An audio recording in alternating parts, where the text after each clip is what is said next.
बिस्मिल्लाहिर्रहमानिर्रहीम। अस्सलाम वालेकुम। आज मैं आपके लिए ब्रेड खीर की रेसिपी लेकर आई हूँ। ज़बरदस्त रेसिपी है, ज़रूर इसको आप ट्राई करें। और रेसिपी की तरफ जाने से पहले अगर मेरा चैनल सब्सक्राइब नहीं करा तो सब्सक्राइब के रेड बटन को दबाइए, बराबर में दिए गई बेल को क्लिक कीजिए ताकि मेरी रेसिपी आपके पास सबसे पहले आ जाए। अब आते हैं हम रेसिपी की तरफ।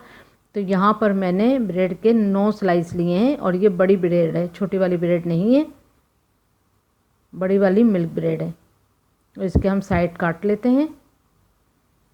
और ये रेसिपी आप ज़रूर ट्राई करिएगा। और बनाने के बाद जब आप इसको फ्रिज में रख देंगे तो फिर आप इसको जब घर वालों को देंगे तो वो बिल्कुल अंदाज़ा ही नहीं लगा सकेंगे कि आपने ये चावलों से बनाई है या फिर आपने इसको ब्रेड से बनाया है। और झटपट बन जाती है और इसलिए चावलों वाली में थोड़ा सा टाइम लगता है और ये बहुत जल्दी से बनती है और बहुत मज़ेदार बनती है। अमूमन तो ये जब ही काम आ जाती है जब अगर ब्रेड ज़्यादा बच गई हो और इसकी एक्सपायरी करीब आ रही हो तो जल्दी से ये बना लें खीर, तो ब्रेड ज़ाया होने से भी बच जाती है। तो इसी तरह से अब सारे साइड्स काट लूँगी। बस अब इसको हम छोटे छोटे पीसों में चॉपर में डालेंगे।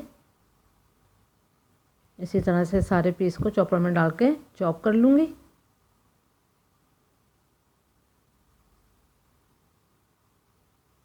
ये देखें, बिल्कुल ये जो है ये बुरादा सा बन गया है बिल्कुल। ये आप देख सकते हैं ये कैसा भुरभुरा सा हो गया, सब बहुत अच्छी तरह से पिस गया है। अब यहाँ पर मैंने फुल फैट मिल्क लिया है 1 लीटर और इसको 10 मिनट के लिए हल्के आंच पे पकने के लिए, एक बॉयल आने के बाद 10 मिनट स्लो आंच पे छोड़ दें। और इसकी जो मलाई आती रहे उसको आप साइडों पे लगाती रहें। फिर थोड़ी थोड़ी देर के बाद इसमें मिक्स कर दें। 10 मिनट देखें इसको कुक किया तो ये देखें दूध जो है कम रह गया, कलर भी थोड़ा सा इसका चेंज हुआ है। अब इसमें हम हरी इलायची का पाउडर डालेंगे। 3 इलायची ली थी, उसका पाउडर बना लिया, आप वो डाल दें इसमें। और ड्राई फ्रूट डालेंगे 2 टेबल स्पून के जितना। ये पिस्ते हैं, बादाम हैं और अखरोट हैं। तो पाउडर बना के रख लिया था तो 2 टेबल स्पून मैंने अभी डाला है और बाकी गार्निश में यूज़ करूँगी। और इसको अच्छी तरह से हम मिक्स कर लेते हैं। 5 मिनट और कुक करेंगे स्लो आंच पे। उसके बाद हमने इसमें ब्रेड डाल देनी है।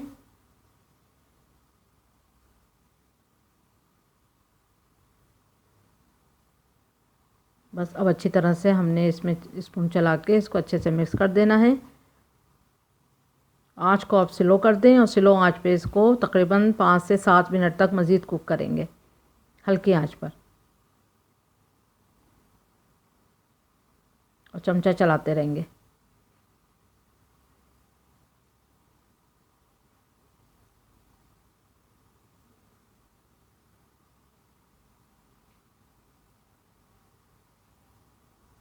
उसके बाद 5 से 7 मिनट गुजर जाएं, फिर हाफ़ कप मैं इसमें चीनी डालूंगी।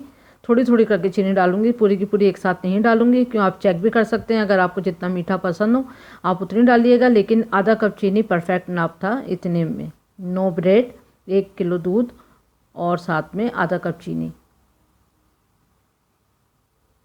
अगर हरी इलायची नहीं है आपके पास तो आप केवड़ा एसेंस के हाफ़ टी स्पून या 1 टीस्पून इसमें ज़रूर ऐड करिएगा, क्योंकि खुशबू ज़रूर होनी चाहिए। खीर में अमूमन अच्छी सा एसेंस होता है वैसे भी। अब आपके पास अगर क्रीम रखी हो तो हाफ़ कप आप क्रीम भी डाल सकते हैं। मलाई हो घर की तो वो भी आप इसमें ऐड कर सकते हैं। इससे जो मज़ा है और भी दोबाला हो जाएगा। और अगर आपके पास नहीं है तो कोई मसला नहीं है, ये सिर्फ ऑप्शनल है। अगर खोया भी रखा हो वो भी आप इसमें मिक्स कर सकते हैं। अगर जो कुछ घर में अवेलेबल है आप डाल दें, अगर नहीं है तो कोई मसला नहीं है, आप ना डालें। लेकिन केवड़ा एसेंस या तो ज़रूर डालिएगा या फिर आपने इसमें अपना हरी इलायची का पाउडर ज़रूर डालना है। बस अब ये रेडी हो चुकी है। अब इसको डिश आउट करते हैं।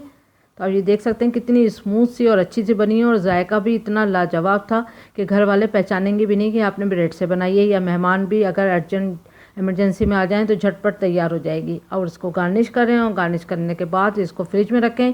3 घंटे से पहले इसको फ्रिज में एकदम चिल होने के लिए रख दें नीचे वाले पोर्शन में, लेकिन एकदम ठंडी ठंडी खाएं तो बहुत मज़ा आएगा। ज़रूर ट्राई करें इस रेसिपी को।